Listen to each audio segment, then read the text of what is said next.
Every battery you own is already dying. The battery in your phone is dying. The battery in your drill is dying. The battery in your car is dying. And the expensive backup battery in someone's garage right now is already moving toward the day when it will no longer hold a useful charge. We have accepted this as normal.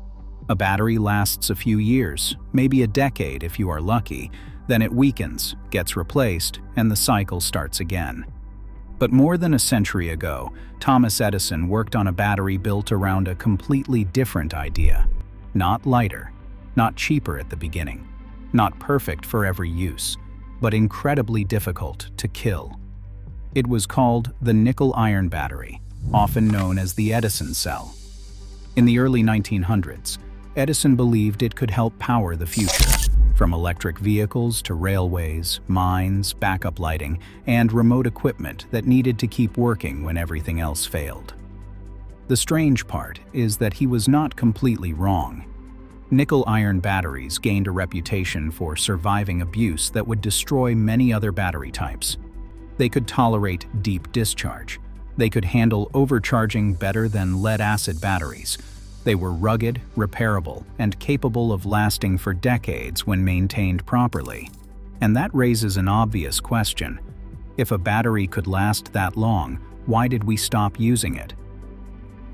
The story begins when electricity still felt like the future, and the car industry had not yet decided whether it would run on gasoline, steam, or batteries. At that time, lead-acid batteries were already common, but they had problems Edison hated. They were heavy, they degraded, their plates could sulfate, their acid was corrosive. And in electric vehicles, mines, rail systems, and industrial lighting, failure was not just annoying, it was expensive. Edison wanted something tougher, so he began experimenting. He tested materials, plates, separators, and chemical combinations, trying to build a storage battery that could survive the real world rather than just look good in a laboratory. The result was the nickel-iron alkaline storage battery. Instead of lead and sulfuric acid, it used nickel and iron active materials in an alkaline electrolyte.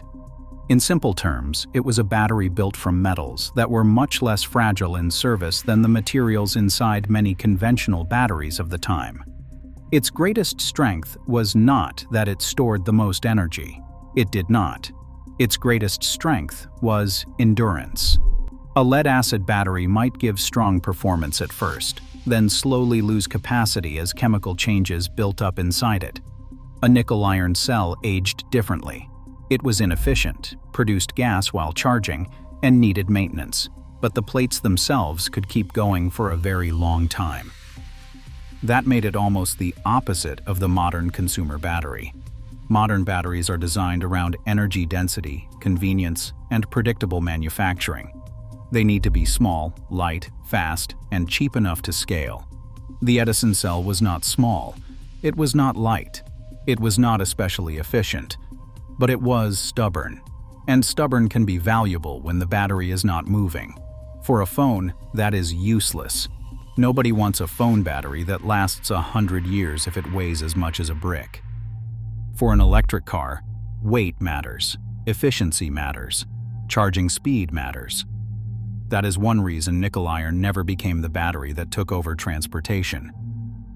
But for a stationary system, a railway signal, a remote workshop, a backup lighting bank, or an off-grid building, the equation changes. If the battery sits in one place, weight matters less.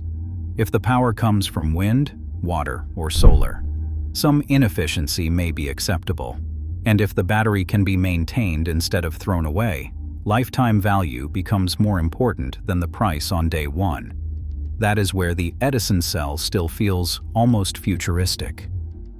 Because it was built for a world that valued repair. When capacity dropped, the battery did not automatically become trash. In many cases, the electrolyte could be serviced, the system could be maintained, and the cell could continue working. It was not a sealed black box. It was a machine you could understand. And that may be the real reason the story feels so uncomfortable today. We do not live in a repair culture anymore. We live in a replacement culture. A weak battery becomes e-waste, a sealed pack, a warranty claim, a new purchase. And once the economy gets used to replacement, durability becomes complicated. A battery that can last for decades is an engineering success. But for a company that depends on repeat sales, it can become a business problem. That does not mean there was one secret meeting where someone decided to erase the Edison cell from history. The real explanation is less cinematic, but in some ways more revealing. Nickel-iron batteries had real disadvantages. They were bulky. They were expensive up front. They had lower energy efficiency than many competing batteries. They lost some energy as heat and gas during charging. They needed ventilation. They were not ideal for cars once gasoline vehicles became cheaper, faster, and easier to refuel. Later, as lead-acid and lithium technologies improved, the market rewarded batteries that were lighter, denser, cheaper to manufacture, and easier to package. So the Edison cell did not lose because it was useless.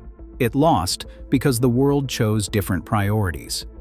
Lightness over lifespan, efficiency over repairability, low upfront cost over long-term endurance, convenience over durability. That same pattern shows up everywhere. Homes built faster instead of stronger. Appliances sealed instead of repairable. Tools with proprietary battery packs instead of universal parts.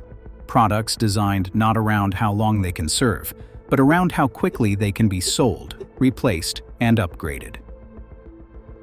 The Edison battery is powerful because it exposes that trade-off. It asks a question modern industry does not like answering. What happens when a product lasts too long? For the person who owns it, that sounds wonderful. For the system built around selling the next one, it sounds dangerous. And yet, the nickel-iron battery never completely disappeared. It survived in industrial corners, in off-grid communities, in old backup systems, and among people who cared less about compact convenience and more about long-term reliability. That is why the story keeps coming back. Not because it is the perfect battery, it is not, but because it represents a different philosophy. A battery does not have to be treated as a disposable object.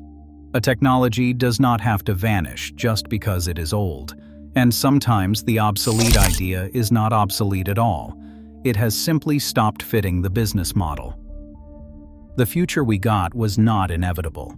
We could have built more things to be maintained, more things to be understood, more things to last long enough to become boring.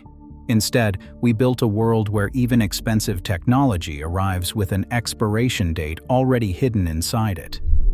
So maybe the question is not why Edison's battery disappeared. Maybe the question is why we stopped demanding products that could outlive us.